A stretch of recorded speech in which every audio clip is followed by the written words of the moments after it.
A crash in Nandi, a life cut short, and a past story now drawing fresh attention.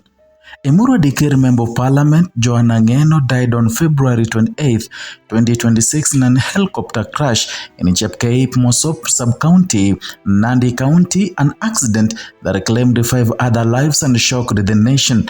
In the days following his death, a past radio interview has resurfaced online in which the late MP described an alleged abduction from the police station and a night he said nearly ended in a forest.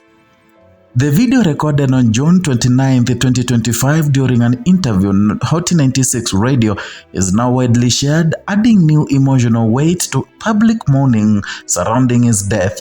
The helicopter crash in Nandi County left behind twisted wreckage and a deep sense of loss. 6 lives were lost, among them a sitting member of parliament. Investigations into a crash are ongoing.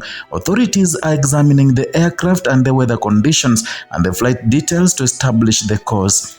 There has been no official link between the crash and any other event in the late MP's life, but a country mourning attention has turned to a story of Johanna once shared about his safety. In his interview recorded months before his death, he had described that he called, in what he called a frightening experience. He said he was picked up from his constituency in Emurua Dikir and taken to a police station, where he remained from morning until late evening. According to his account, events changed at around 10:30 at night. He stated that another team arrived at the station and removed him. He said he was placed in a Land Cruiser and restrained inside the vehicle. He described it being driven across several towns, Sotik, Nyamira, and Kisii. He said the vehicle later moved back towards Bomet into a forested area. In that account, he alleged that at one point the vehicle stopped and he was ordered out.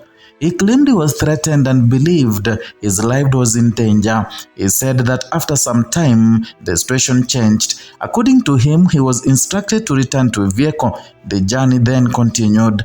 He stated that he was later taken to Nakuru, where he recorded a statement before being placed in custody. At the time of the interview, his account sparked discussion and debate.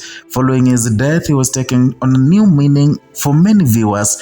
The video is now widely circulated on social media platforms. It shows the MP calmly recounting an event he believed put his life at risk.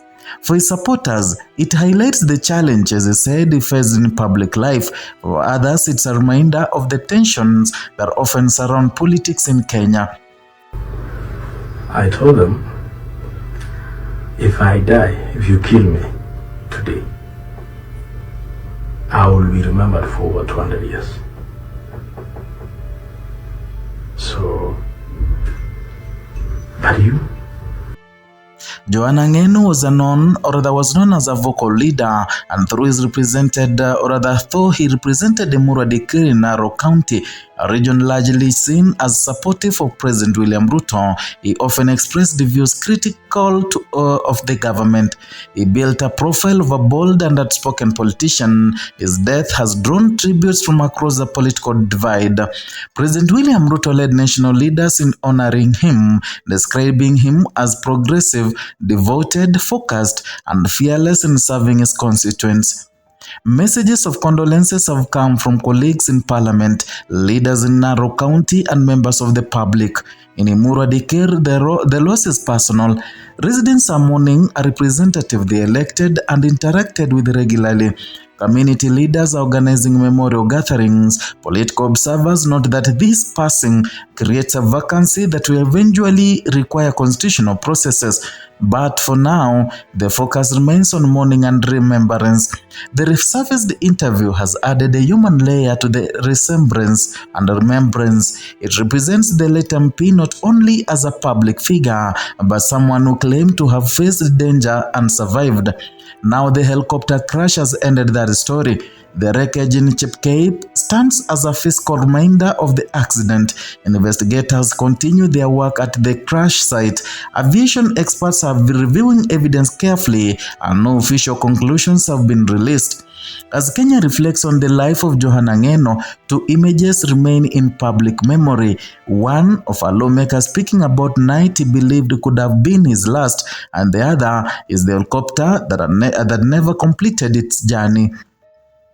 There is no confirmed connection between the two events, but together they frame a life marked by public service, public tension, and sudden loss. For his family, this is a private grief. For his constituents, it's a loss of a chosen leader, and for the nation is another reminder how quickly life can change. Johanna Ngeno's journey included debate, loyalty, criticism, and commitment to his region. His final chapter has closed abruptly. And his investigation continue into the crash. The country pauses to remember the man behind the headlines. A leader who once spoke of surviving the night has now left the national stage, and Kenya mourns the sudden end of Johanna Ngeno's journey.